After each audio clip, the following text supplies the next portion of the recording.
Hello guys and welcome back to Mind Pattern. How are you all doing? I hope you guys are having a great day so far because in today's video, we'll be talking about Minecraft Hytale's secret mobs and bosses that will be in the game. But before we begin with today's topic, make sure to like this video, subscribe to our channel, and turn on the notifications so you don't miss out on any of our upcoming uploads. Without any more interruptions, let's just go ahead and dive straight into it. Hytale is likely to be one of the decade's most eagerly anticipated games, and fans have been waiting with bated breath for a release date, but to no avail. The wait appears to be coming to an end in 2023. Let's take a closer look at some of the hidden mobs and bosses you might have missed in the meantime. It's been a long and arduous journey. Hytale has been a long time coming, with fans eagerly anticipating its release for more than 7 years since it was first announced in 2015. The game was given a 2019 release date based on a demo trailer. With over 59 million views, the trailer was a huge hit on the internet. Many big names took notice of Hypixel Studios, including Riot Studios, which purchased the company shortly after. The company's direction shifted overnight as the team attempted to realize their vision with the help of a new and experienced skill.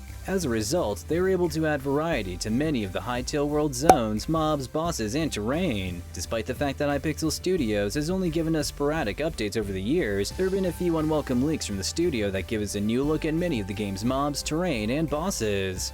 Portal Tech. The new portal technology greets us first. The portal is hidden within a clustered room filled with various objects and books. It might lead to a new dungeon or zone to explore and scavenge, and obsidian block-based netherrealm portals are similar to those found in Minecraft. Those portals, on the other hand, are spherical and lack any fancy visuals other than a purple translucent tint. Hytale's portal mechanics and visuals, on the other hand, are far superior. The space is illuminated by a circular portal that emits a blue hue of light. The portal also has many rings that continue towards the center, similar to the orbits of an atom. They resemble the rings of a gyroscope if you've ever seen one. It's surrounded by a ring of text that appears to be runes. Nobody knows what the runes mean, but they're most likely numbers between 0 and 9. In the room, there are also some old and tattered flags, as well as a creature that resembles a desk and is covered in cobwebs. We're not sure if it's a mob or not, but there are a lot of people there. It's brimming with life. It blinks and looks at you, and given the cobwebs around it, it's most likely a stationary creature that serves as a storage unit or workbench, but we're only guessing at this point.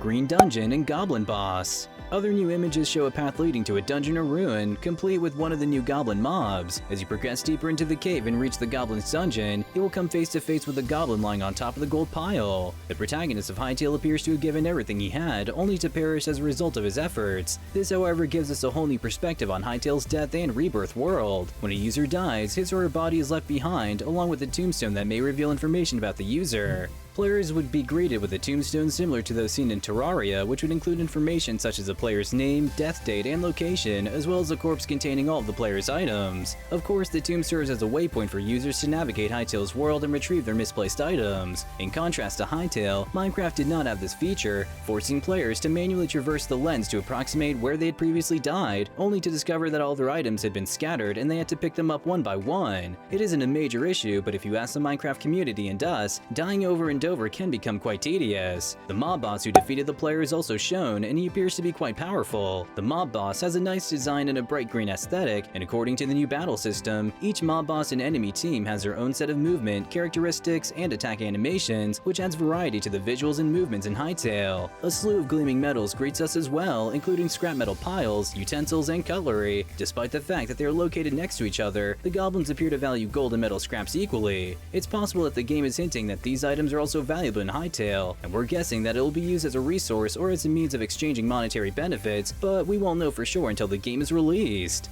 Zone 4 Screenshot. The next image shows a brave player exploring some ice caves, completely unaware that they are being pursued by a massive ice golem monster. Because Hytale is supposed to have a mix of friendly, neutral, and hostile mobs and bosses, attacking a mob should be avoided. We're not sure if the blocky ice mob is friendly or hostile in this case. It may appear to be unconcerned, but it does appear to be threatening, and Hypixel Studios have nailed the mob design on this one. The mobs are also specific to certain elements, and this one appears to be made of water or ice and powered by an ice crystal. If we look closely at the screenshot, we can see some small little penguins that look nothing like Pingu. You might be wondering what draws these penguins down into the depths of the icy caves, and our best guess is that it's the fish stuck in the ice blocks. Aside from that, the icy caves are breathtaking, as we're greeted with some stunning blue hues and vibrant blue foliage that's unique to the screenshot's icy caves. We can also see some icicles pointing down if we look up to the top. Perhaps they add to the game's depth if the player causes the environment to be disturbed too much, causing them to fall. They may pose a threat to the environment. Alternatively, it could just be used for decoration. That That's all pretty obvious, but what about the bright red hue emanating from the corners of the blocks in the screenshot center? Well, based on what we know so far and the data we've gathered, a zone transition between zones 3 and 4 is most likely taking place. Zone 4 focuses on the frost, ice, and snow aspects of the terrain, whereas Zone 3 focuses on the lava and heat aspects, explaining the radiating red hue. Zone transitions have been superbly integrated into the game, and they add to the overall experience. The zone transition system appears to be working fairly well. Hypixel Studios appears to be providing us with a glimpse into the system itself. Well, that's all the time we have for you all today though, so thanks for watching. If you guys enjoyed the video, be sure to drop a like and subscribe to the channel if you haven't already for more awesome Minecraft content like this and more. We'll see you guys next time, but until then, goodbye!